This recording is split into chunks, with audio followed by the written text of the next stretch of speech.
Yes, in tribal cultures, this is interesting.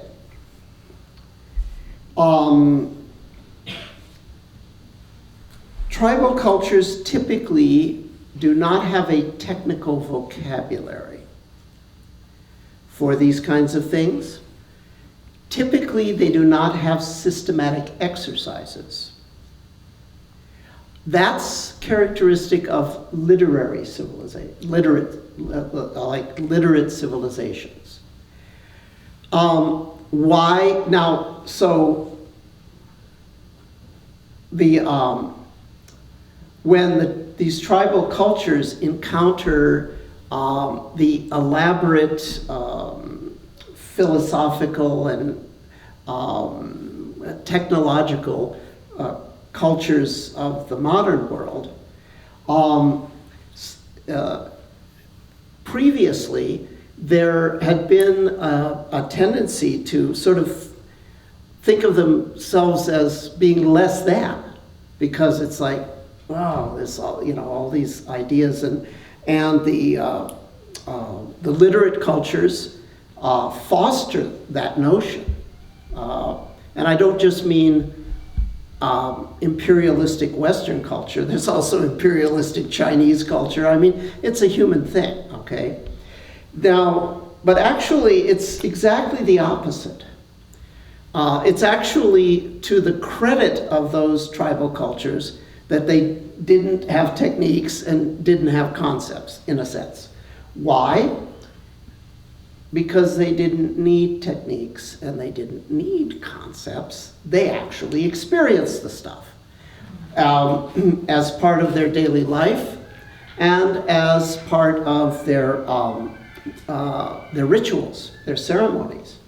So, whereas the literate cultures had words for things but weren't necessarily actually having experiences, the tribal cultures didn't need the words or the techniques. Life and ceremony sort of did it for people. So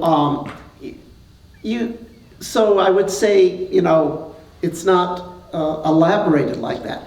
Yet having said that, look what's implied. We'll just take one example of a tribal situation. The one I'm most familiar with, which is Native American, specifically the Lakota or Western Sioux approach to things. If you sort of look at the symbolism of the ceremonies, it's all about complementary polarities. The sacred object, representative sacred object, is the pipe.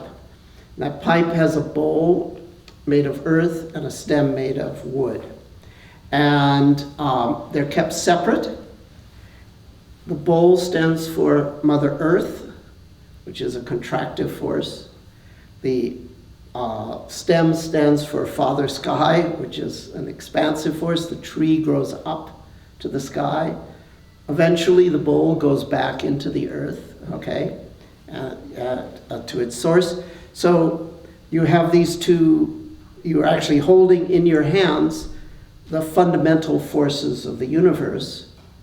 And when you bring them together, okay, then there's an empowering to do things.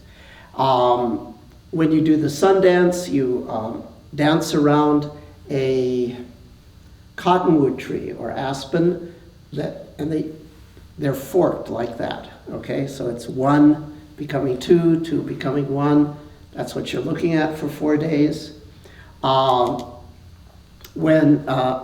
If you're, there's different ways that people get pierced. You may have seen in movies like that movie, The Man Called Horse. By the way, unlike in that movie, no one screams and cries, okay? But let's say you get pierced the way it's shown in that movie, so you get hauled up by these skewers, and you are now completely at the mercy of an expansive force of the sky that's pulling your flesh up, the contractive force of the earth. Those forces are totally beyond what any human mind can deal with. So you just have to surrender to that.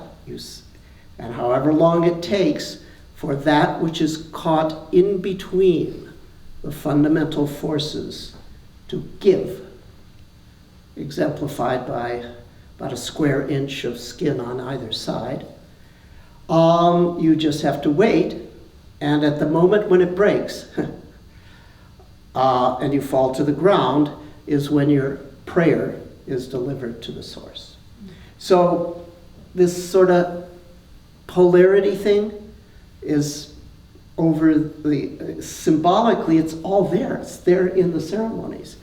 I've heard one medicine person, when you start a sweat lodge, okay, you put 5 rocks in the center, like that. So one medicine man said that actually, the original Lakota way was there were just 4 rocks, indicating the basic, the directions, okay? And the source, God, Tonkashila, was represented by the absence. But because people couldn't wrap their mind around that, they ended up actually putting something there just to symbolize that. So I could go on, and I'm sorry for getting digressed, but you asked about tribal cultures. I think it's there in the life, it's there in the symbolism, it's there in the ceremonies. It is not, as I've ever been able to see, there in terms of organized techniques or philosophical concepts. But as I say, I don't think that that represents a less than situation. I think it represents a better than situation. They didn't need that stuff. They just lived it, or at least some of them. I'm not saying all our remote ancestors were like that, but is that a sufficient answer about tribal?